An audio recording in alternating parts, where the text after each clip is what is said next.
യേശു ക്രിസ്തുവിൽ സ്നേഹം നിറഞ്ഞവരെ, തിരുവത്താഴത്തിലേക്ക് നിങ്ങളേവരെയും സ്വാഗതം ചെയ്യുന്നു. പെസഹാകാലം 4-ാമത്തെ ആഴ്ച, തിങ്കളാഴ്ച. തിരുസഭ മാതാവ് ഇന്ന് നമുക്ക് ധ്യാനിക്കുവാനായി നൽകുന്ന തിരുവചനം യോഹന്നാന്റെ സുവിശേഷം 10-ാം അധ്യായം 1 മുതൽ 10 വരെയുള്ള തിരുവചനങ്ങളാണ്.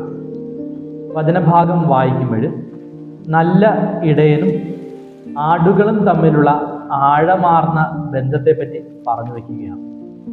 നല്ല ഇടയൻ വാതിലിലൂടെ മാത്രമേ കടക്കുകയുള്ളൂ എന്നും, നല്ല ഇടയന്റെ സ്വരം ആടുകൾ ശ്രവിക്കുകയും അതിനെ അനുസരിക്കുകയും ചെയ്യുമെന്നും, നല്ല ഇടയൻ ഓരോ ആടുകളെയും പേര് ചൊല്ലി വിളിക്കുന്നു എന്നുമാണ് ഇവിടെ പറഞ്ഞു വയ്ക്കുക.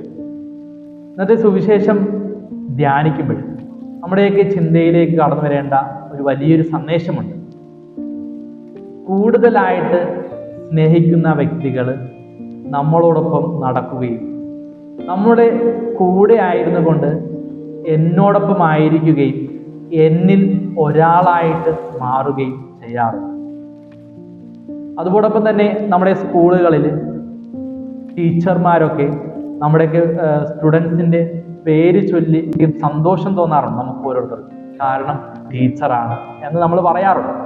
എന്നതുപോലെ തന്നെയാണ് നല്ല ഇടയൻ പേര് ചൊല്ലി വിളിക്കുന്നതും നല്ല ഇടയന്റെ സ്വരം കേട്ട് അതിനെ അനുസരിക്കുന്ന ആടുകൾ. അവർ തമ്മിലുള്ള ആഴമാർന്ന ഒരു ബന്ധത്തെ പറ്റിയാണ് ഇവിടെ പറഞ്ഞു വയ്ക്കുക.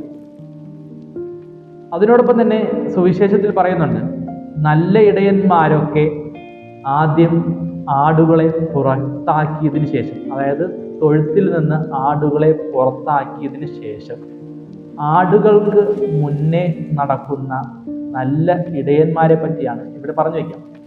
യേശുക്രിസ്തു യഥാർത്ഥത്തിൽ നല്ല ഇടയനായിരുന്നു, ആടുകളുടെ വാതിലായിരുന്നു എന്ന് പറഞ്ഞു വയ്ക്കുന്ന ഒരു സുവിശേഷ ഭാഗമാണ്.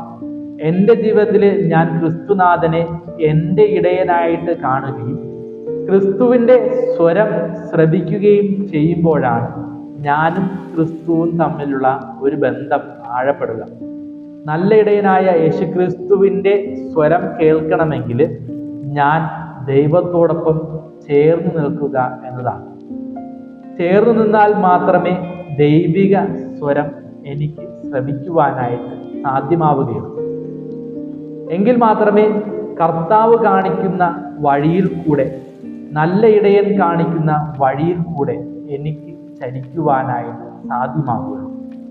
എൻ്റെ ജീവിതം ക്രിസ്തുവിനോടൊപ്പം ചേർത്ത് നിർത്തിയാൽ മാത്രമേ ക്രിസ്തു എന്നെ നയിക്കുകയുള്ളൂ എന്ന കാര്യത്തിൽ വ്യക്തമാണ് നല്ല ഇടയനും ആടുകളും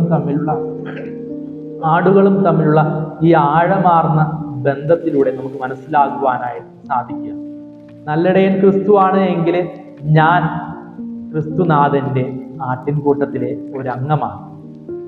ഈ അംഗമായ ഞാൻ ക്രിസ്തുവിൻ്റെ സ്വരം കേൾക്കുകയും ക്രിസ്തു കാണിക്കുന്ന വഴിയിൽ കൂടെ ക്രിസ്തുവിൻ്റെ പിന്നാലെ ചരിക്കുവാനായിട്ട് എനിക്ക് സാധിക്കണം.